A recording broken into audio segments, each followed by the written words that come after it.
네, 안녕하세요. 돈 벌어다 주는 인공지능이라는 주제로 발표를 하게 된 AI 파트 정명진입니다.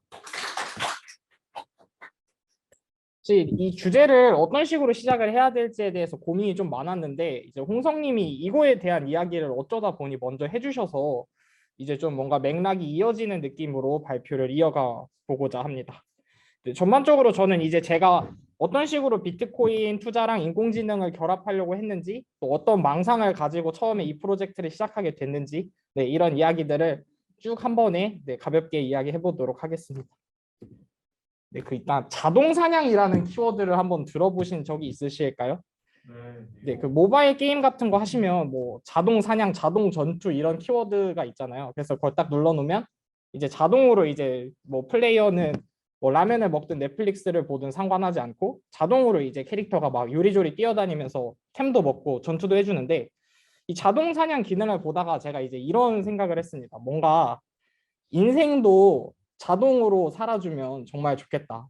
예를 들어 원화를 자동으로 사냥할 수 있다면, 누군가가 나 대신 돈을 벌어준다거나 돈을 자동으로 벌어주는 기회가 있으면 정말 정말 좋지 않을까? 원화 자동 사냥을 할 수는 없을까? 그러니까 이제 결국 이게 조금 있어 보이게 얘기하자면 적은 돈으로 큰 불로소득을 얻을 수 있는 방법은 없을까에 대한 얘기를 이제 제가 하게 됩니다. 이제 어떻게 하면 좀 적은 돈으로 큰 불로소득을 얻을 수 있을까요? 고민을 하다가 뉴스에서 이 친구를 저는 접하게 되거든요. 이제 아주 시기가 안 좋았죠. 이제 뉴스에서 한창 이제 홍성님이 말씀하셨던 것처럼 막 비트코인이 2천만 원이 되고 3천만 원이 되고 4천만 원이 되는 걸 보면서 막 건물주나 이런 사람들은 애초에 큰 돈을 가지고 있으니까 임대비나 이자, 뭐 배당 같은 것으로 불로소득을 되게 크게 버는데, 저는 이제 애초에 시드머니가 크지 않다 보니까 적은 돈으로 어떻게 하면 불로소득을 좀 크게 얻을 수 있을까를 고민을 하다가 뉴스에서 막 100배, 10배 이렇게 뛰는 코인들을 보면서 이거다. 이거구나. 이거를 하면 나도 순식간에 부자가 될 수 있겠다. 그래서 제가 이제 생각해본 코인이라는 것에 이제 자동 투자라는 프로젝트를 하게 된 계기로 코인의 이런 속성들을 좀 뽑아봤는데요. 일단은 적은 돈으로 큰 돈 만들기가 가능하고, 그다음에 24시간 열려 있어서 항상 거래를 할 수가 있습니다. 이때 저는 좀 자신감에 차 있어서 나는 늘 이길 거니까 되도록 많이 하는 게 좋고, 그래서 24시간 열려 있는 게 유리하다 이렇게 생각을 했었거든요. 그 다음에 뭔가 이 주식이나 뭐 채권이나 부동산 같은 거는 공부할 게 굉장히 많아 보이는데 코인은 되게 쉬워 보여요, 상대적으로. 일단 이게 뭔지도 잘 모르겠고 뭐 펀더멘탈이 있는 자산이 아니다 보니까 코인은 뭔가 나도 할 수 있지 않을까. 그래서 이제 이런 프로젝트를 해야겠다라고 다짐을 하게 됩니다. 비트코인에 자동으로 투자하는 기계를 만들어서 부자가 되자. 그래서 이제 이런 분야를 좀 찾아보게 됐는데요. 이제 이게 시스템 트레이딩이라고 하는 분야가 전문적으로 아예 따로 있더라고요. 이게 뭐 백과사전에 나와 있는 이제 정의로는 과거 데이터를 바탕으로 매매 규칙을 정해서 뭐 금융 상품을 거래하는 투자 방법 이런 식으로 나와 있는데, 그냥 간단하게 생각하면은 컴퓨터한테 언제 살지와 언제 팔지를 알려줘서 자동으로 투자하는 그런 방법을 말합니다. 그래서 이제 저는 언제 살지와 언제 팔지를 이제 인공지능을 통해서 해보자라는 생각을 했습니다. 만약에 저에게 미래의 가격을 정확하게 알고 있는 인공지능이 있다면 그냥 인공지능이 오른다고 할 때 사고 인공지능이 내린다고 할 때 팔면은 그냥 바로 워렌 버핏, 빌 게이츠와 옆집에서 살 수 있게 되겠죠.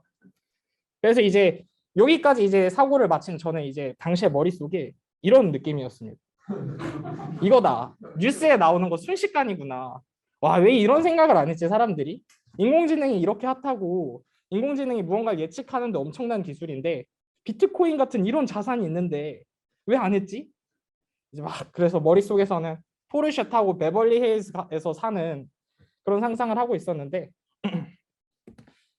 네, 부푼 꿈을 갖고 첫 삽을 이제 뜨게 됐는데, 이제 현실을 바로 마주하게 됩니다.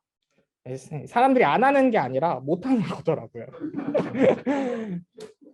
다시 이제 인공지능 이야기로 들어가서 처음에 인공지능이 비트코인 가격을 예측하게 하려면 인공지능 자체가 학습을 해야 하는데 인공지능에게 어떤 데이터를 학습시켜야 인공지능이 가격을 예측할 수 있을까요?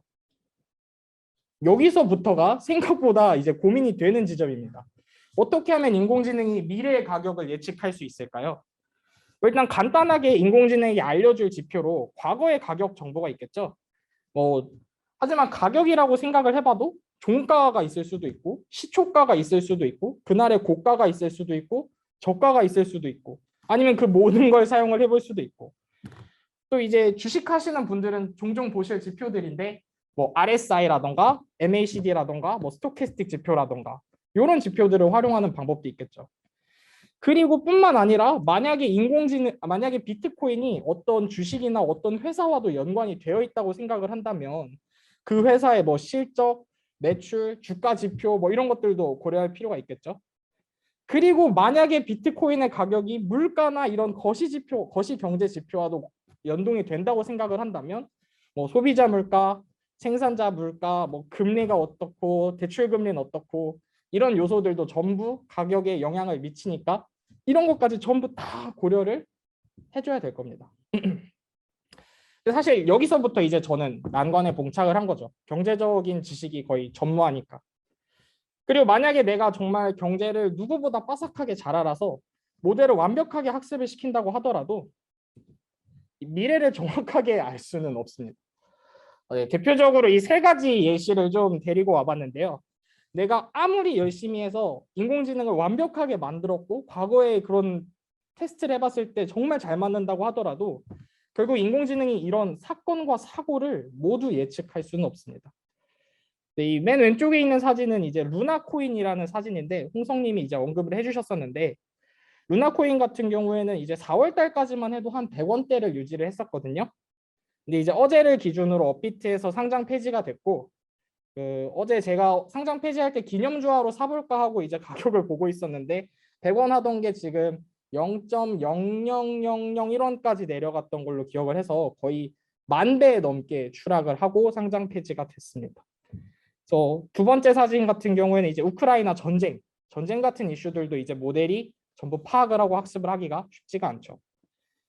그리고 세 번째는 이제 정말 저와 애증의 관계에 있는 인물인데 이제 이 사람이 트위터에 무슨 글을 올리느냐에 따라서 갑자기 코인이 10배가 됐다가 2배가 됐다가 확 내리기도 하고 이런 요소들을 사실 모델이 전부 다 인공지능이 고려할 수는 없다. 그래서 완벽하게 미래를 예측하는 거는 불가능하구나.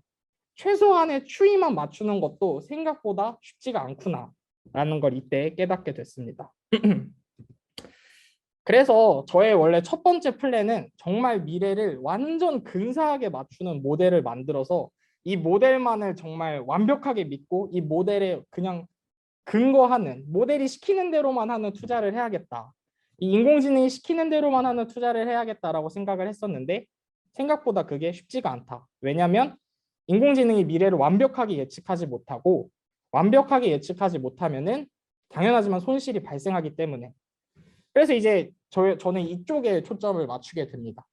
그러면 인공지능이 완벽하게 맞추지 못한다면 인공지능의 말을 들으면서 손실은 최소화하고 이익은 최대화하는 투자를 어떻게 해야 될까요? 네, 단순히 모델의 예측만으로 매매를 할 수 없다는 얘기를 말씀드리고 싶었고 이건 이제 제가 만들었던 인공지능이 실제로 예측했던 데이터들인데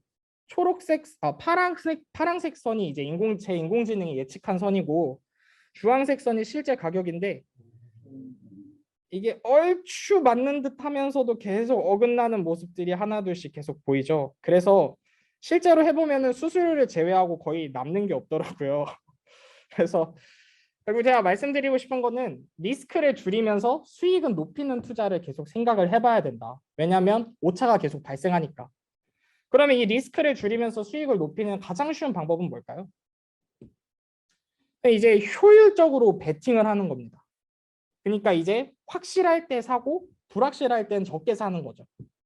자, 예를 들어 제가 문제를 하나 간단한 수학 문제인데 한번 생각을 해보시면 좋을 것 같아서 삼성전자의 주가가 250만 원인 시절이 있었거든요. 그 액분 전에, 액면 분할하기 전에. 근데 이제 만약에 삼성전자의 주가가 오늘 250만 원인데 70%의 확률로 내일 330만 원이 되고 30%의 확률로 내일 200만 원이 된다고 합니다. 그러면 이런 식으로 확률표가 나와 있을 때 내가 오늘 삼성전자에 몇 퍼센트 투자를 해야 효율적일까요? 자, 귀찮죠? 복잡하죠? 사나이라면 올인이라는 생각이 막 드실 거예요. 그렇죠? 이런 거에 대해서 한번 생각을 해볼 필요가 있습니다. 확률이 이렇게 되어 있는데 뭔가 올인을 하는 건 또 위험할 것 같다는 생각이 들잖아요. 근데 또 절반만 걸자니 70%의 확률로 32%의 수익을 내는데? 라는 생각이 또 드시고.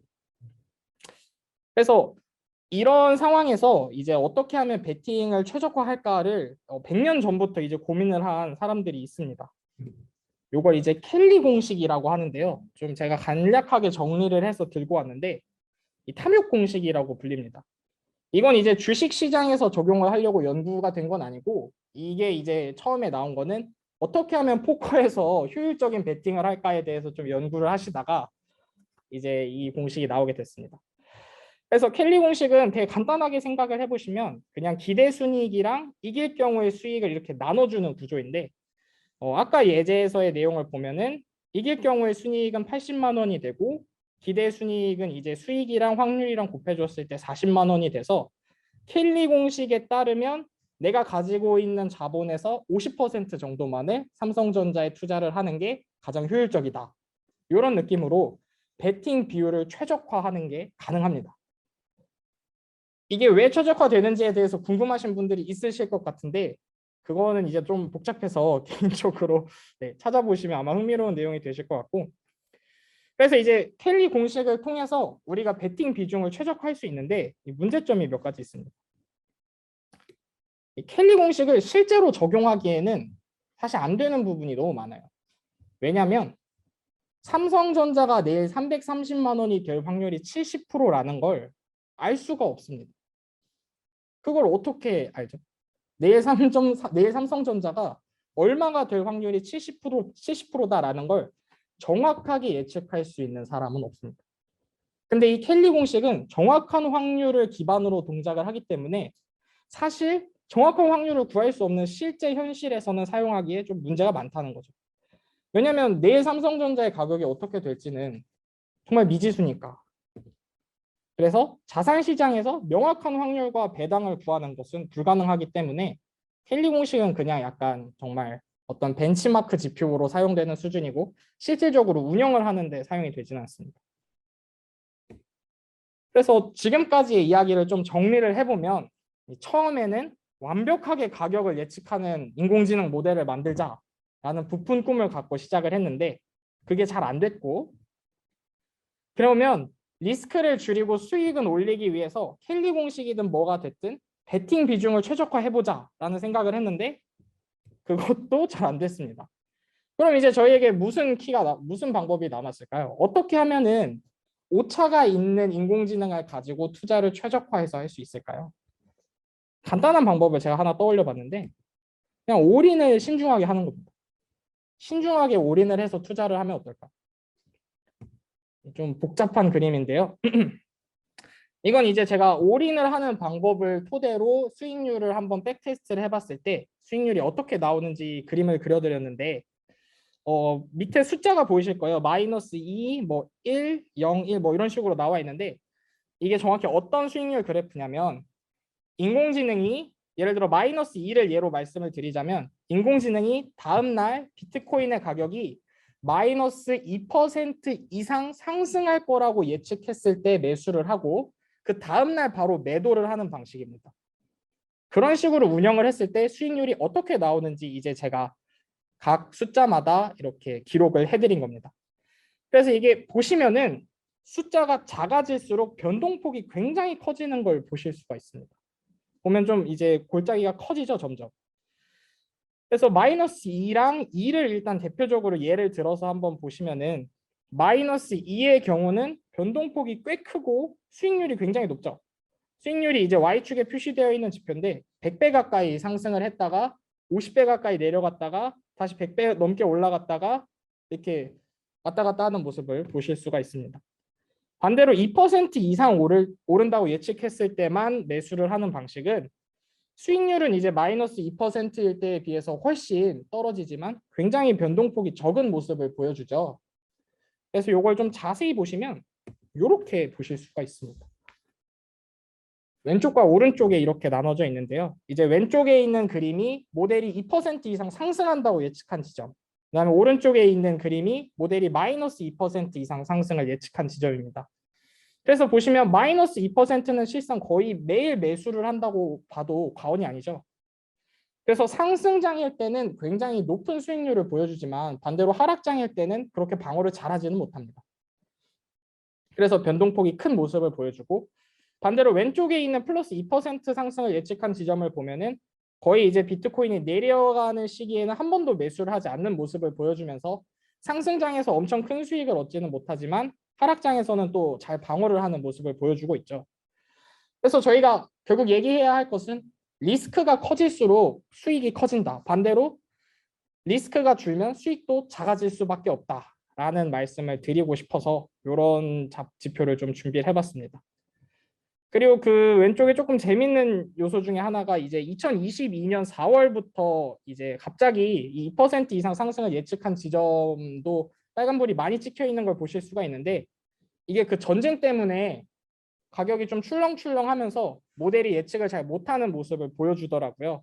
그래서 아마 저는 이제 다른 시기에는 모델이 하락장을 거의 정말 잘 피했었는데 2022년 4월에 유난히 좀 이런 게 아마 전쟁 때문이 아닐까라는 생각을 좀 하고 있습니다. 네, 그래서 이제 시스템 트레이딩의 어려움에 대해서 지금까지 좀 얘기를 해봤는데 처음에는 이제 굉장히 부푼 꿈을 가지고 뭔가 나도 워렌 버핏, 빌 게이츠, 포르쉐 탈 수 있을 거라고 생각을 했지만 막상 이제 해보니 단순히 인공지능으로 어떤 가격을 예측하는 것이 아니라 투자를 어떻게 하면 최적화하고 베팅 비중을 어떻게 하면 최적화하는지 그런 금융 쪽 지식이 굉장히 많이 필요해서 어려움이 크다라는 걸 좀 깨닫게 됐습니다.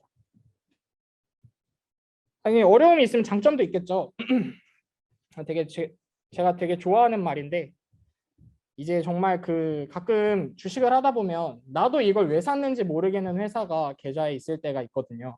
그냥 남들이 사라고 해서 샀다던가 혹은 그냥 이제 무작정 존버 언젠간 오겠지. 무슨 뭐 하는 회사인지도 모르는데 그냥 그런 경우들이 있는데 그럼 이제 굉장히 사람이 사실 불안해지거든요. 가격이 내려갈 때. 근데 시스템 트레이딩이나 이런 인공지능이든 알고리즘이든 어떤 규칙에 의거한 투자를 하면 좀 그런 불안함을 덜 수 있다. 이런 큰 장점이 있습니다. 네. 그래서 마지막으로 요 근래 이제 좀 힘든 시기를 다 같이 보내고 있잖아요. 저도 이제 거의 1년 동안 번 거를 이번 달에만 다 까먹은 것 같은데 다들 이제 이럴 때일수록 좌절하지 마시고 스스로의 뭐 포트폴리오를 좀 돌아보시면서 내가 너무 감정적으로 투자를 하진 않았나 네, 이런 시간 좀 보내셨으면 좋겠습니다. 네, 감사합니다.